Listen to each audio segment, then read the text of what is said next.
Kembali lagi bersama channel kita semua. Jika Anda suka, jangan lupa komen, like dan subscribe, serta bila Anda berkenan. Selamat membaca dan mendengarkan. Perintah Kaisar Naga. Bab 3221-3223. Melihat ekspresi ketiga alkemis tersebut, Lawrence mengetahui segalanya di dalam hatinya. Chandler, tangkap ketiga orang ini. Mereka berani datang ke keluarga Ji kita untuk menyakiti orang lain, aku akan membuat hidup mereka lebih buruk daripada kematian, kata Lawrence dengan wajah yang sangat marah. Oke, Chandler mengangguk, lalu memanggil orang untuk menangkap ketiga alkemis itu. Alkemis itu tidak punya kekuatan pada awalnya, jadi dia ditundukkan bahkan tanpa melawan. Pada saat ini, ketiga alkemis itu benar-benar panik. Mereka segera melihat ke arah Ezekiel dan berkata, Tuan Kedua Ji, bantu saya. Tuan Kedua Ji, tolong bantu kami. Ezekiel memandang ketiga alkemis itu dengan sangat jelek, menghadap dan berkata, kalian tiga bajingan, berani menyakiti ayahku, dan kamu ingin aku menyelamatkanmu, kamu hanya berangan-angan. Buang ketiganya dan biarkan mereka menghilang. Tuan, kamu tidak bisa melakukan ini, seorang alkemis berjuang mati-matian dan meraung keras.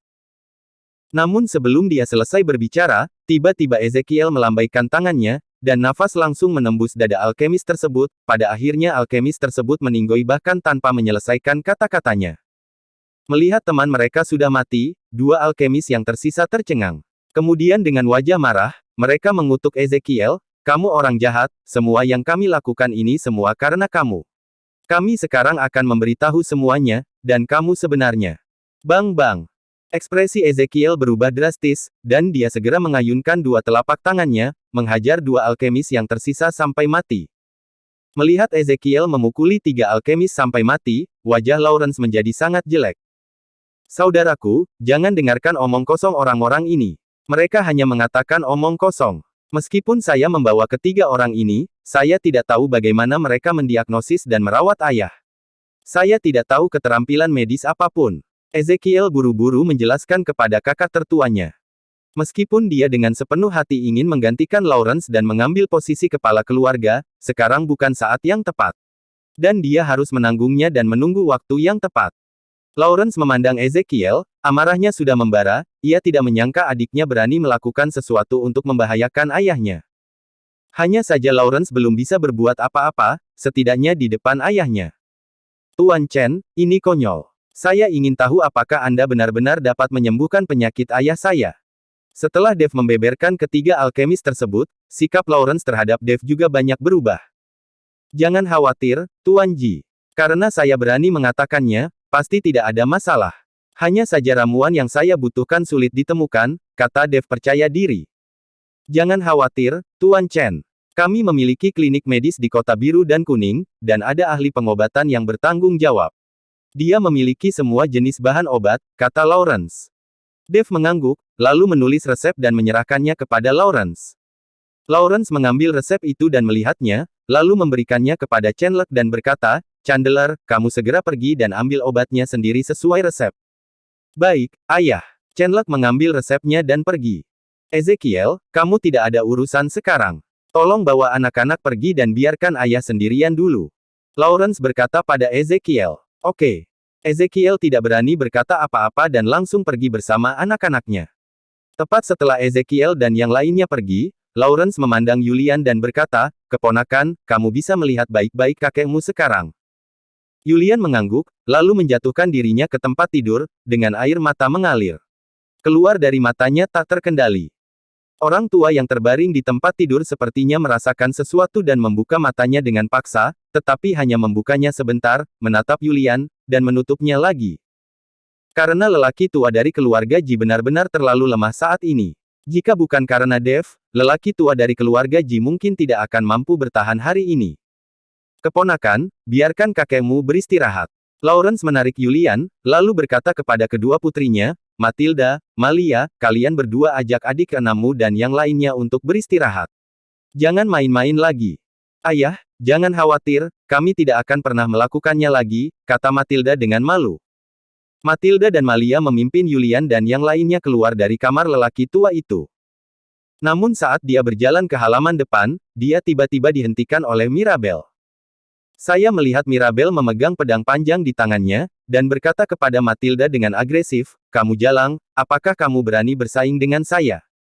Setelah dimarahi, Mirabel langsung menjadi marah, menunjuk dan menekan tombol. Mirabel berkata, "Kamu adalah sesuatu yang dibuat oleh ribuan orang, dan kamu masih berani memarahiku dan bersaing denganku. Hari ini aku harus mengalahkanmu. Kakak, abaikan saja dia, jika kamu bersaing dengannya, jika ayah mengetahuinya, dia pasti akan menyalahkanmu." Malia menarik Matilda dan berkata, "Adik, tinggalkan aku sendiri, aku akan menghajar orang ini hari ini." Matilda mengambil posisi berdiri. Melihat Matilda mengikuti Mirabel seperti itu, mungkin ini bukan pertama kalinya mereka berkompetisi dan bertarung. Terlihat Matilda menamparkan pinggangnya, dan pedang lembut langsung keluar dari pinggangnya. Dan Mirabel juga menghunus pedangnya sambil menangis. Saat Dave melihat pedang di tangan Mirabel, alisnya langsung berkerut. "Tuan Chen, ada apa?" Yulian di samping melihat ini dan bertanya dengan suara rendah. Pedang di tangan Mirabel memiliki energi iblis di dalamnya. "Itu mungkin pedang iblis. Sebaiknya kamu meminta kakak perempuan tertuamu untuk berhati-hati," kata Dave kepada Yulian. Melihat ini, Yulian buru-buru melangkah maju dan berkata kepada Matilda, "Kakak perempuan pertama, jika kamu bersaing dengannya, perhatikan pedang di tangannya. Ada yang aneh dengan pedangnya." "Apa yang aneh?" Matilda bertanya. "Ini," Yulian ragu-ragu. "Jangan khawatir, aku hanya seorang jenderal yang kalah. Tidak peduli jenis pedangnya, itu tidak sebanding dengan pedang lembutku." Matilda penuh percaya diri, lalu dia mengayunkan pedang di tangannya dan menuju ke arah Mirabel seperti ular berbisa. Mirabel juga bergegas keluar, dan mereka berdua langsung bertarung. Kekuatan kedua orang ini terbilang setara, namun terlihat kekuatan Matilda sedikit lebih baik, dan teknik pedangnya memang tidak disangka-sangka, sehingga Matilda lebih unggul untuk saat ini. Untuk sesaat, cahaya pedang bersinar di langit dan kekuatan spiritual meraung. Kakak perempuan kedua, apakah mereka berdua selalu bertengkar seperti ini? Yulian bertanya pada Malia di sampingnya. Mereka bertarung 8 kali dalam 10 hari, tapi kakak Matilda selalu menang. Mirabel ini sama sekali bukan tandingan kakak perempuan tertua. "Jangan khawatir," kata Malia sambil tersenyum. "Nona Ji, pernahkah Anda melihat pedang panjang di tangan Mirabel?" Dave bertanya pada Malia. Malia menggelengkan kepalanya, "Aku belum pernah melihatnya. Orang ini sering mengganti pedang panjang di tangannya. Dia selalu bilang itu semacam senjata ajaib. Tapi setelah dikalahkan oleh kakak perempuan tertua, dia akan menggantinya lagi." Dave mengangguk, tidak berkata apa-apa. "Apa yang harus kukatakan, tapi aku sudah punya ide di benakku." Saat ini, Mirabel mulai merasa sedikit frustrasi dan terus mundur.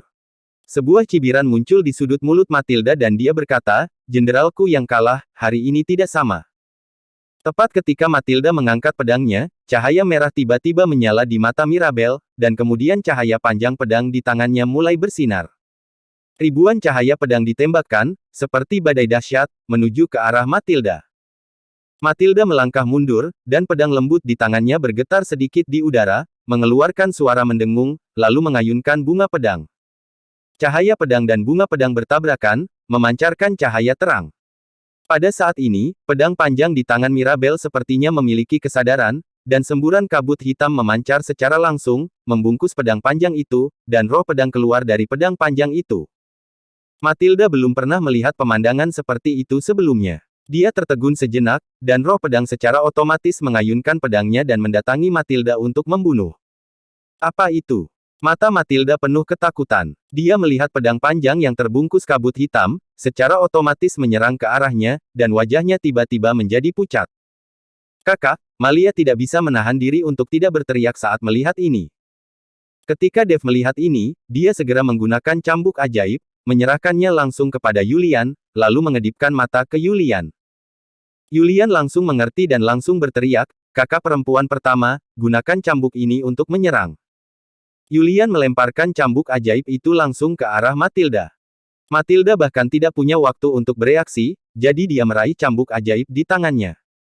Cambuk ajaib mulai bergetar di tangannya, dan pedang panjang yang terbungkus kabut hitam segera berhenti dan tidak menyerang ke depan. Bahkan iblis sungguhan pun akan takut melihat cambuk iblis ini, apalagi hanya pedang iblis. Melihat pedang panjangnya tiba-tiba berhenti dan tidak menyerang, Mirabel tertegun, dan kemudian dia dengan putus asa mengaktifkan kesadarannya untuk membiarkan roh iblis di dalam pedang menyerang. Sayangnya, bukannya menyerang, roh iblis itu berbalik dan lari. Mirabel meraih pedangnya dan mencoba mengendalikannya, tetapi itu sama sekali tidak berguna. Pedang itu mulai lepas kendali seolah-olah itu menjadi gila. Ketika Matilda melihat ini, dia sedikit tercengang, dia tidak mengerti mengapa pedang itu berbalik dan lari. Namun, Matilda tidak berniat melepaskan Mirabel. Dia melompat dan bergegas ke depan, melambaikan cambuk ajaib di tangannya dan mencambuknya. Bang! Dengan suara cambuk yang tajam, pedang panjang itu jatuh, dan roh iblis di pedang panjang itu naik ke udara, mencoba melarikan diri.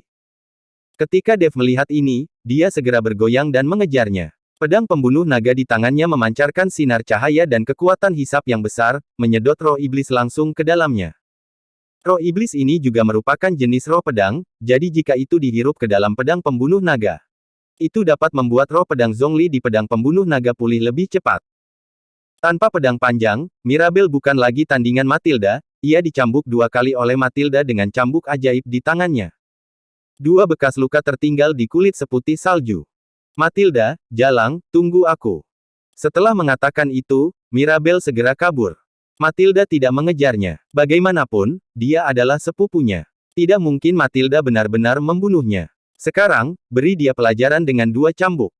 Turun dari udara, Matilda memberikan cambuk ajaib di tangannya kepada Yulian. Kakak ke-6, cambuk jenis apa yang kamu punya? Benar-benar berguna. Matilda memandang Yulian dengan penuh rasa terima kasih dan bertanya. Ini cambuk ajaib Tuan Chen. Mirabel baru saja menggunakan pedang roh iblis, jadi cambuk ajaib ini adalah yang terbaik. Petik 2. Yulian mengambil cambuk ajaib dan mengembalikannya kepada Dev. Pedang roh iblis. Matilda tertegun, dan kemudian berkata dengan marah, wanita jalang ini berani menggunakan pedang roh iblis, dan hampir membunuhku. Setelah Matilda selesai berbicara, dia menatap Dev, matanya dipenuhi dengan air mata. Dia berkata dengan penuh rasa terima kasih, terima kasih. Saya tidak menyangka Anda memiliki harta karun seperti itu di tangan Anda, tetapi sebaiknya Anda menyembunyikannya, jika tidak, harta itu pasti akan dicuri. Dev tersenyum ringan dan berkata, aku berada di rumah keluarga Ji, tidak mungkin orang bisa mencurinya. Hati-hati, ada pencuri di keluarga Ji kami yang berspesialisasi dalam mencuri barang, kata Matilda. Kakak, benarkah ada pencuri di keluarga Ji? Yulian tertegun. Keluarga Ji adalah keluarga besar. Pencuri mana yang berani datang dan mencuri barang? Adik ke-6, jangan dengarkan omong kosong kakak perempuan tertua. Dia berbicara tentang Lucien. Orang ini makan, minum, melacur, berjudi, dan sering mencuri barang dari rumah dan menjualnya. Itu sebabnya kakak perempuan tertua mengatakan ini. Malia menjelaskan sambil tersenyum. Saat Yulian mendengar ini, dia langsung tertawa. Setelah mengatur tempat bagi Yulian dan yang lainnya untuk beristirahat, saudara perempuan Matilda dan Malia pergi. Bersambung.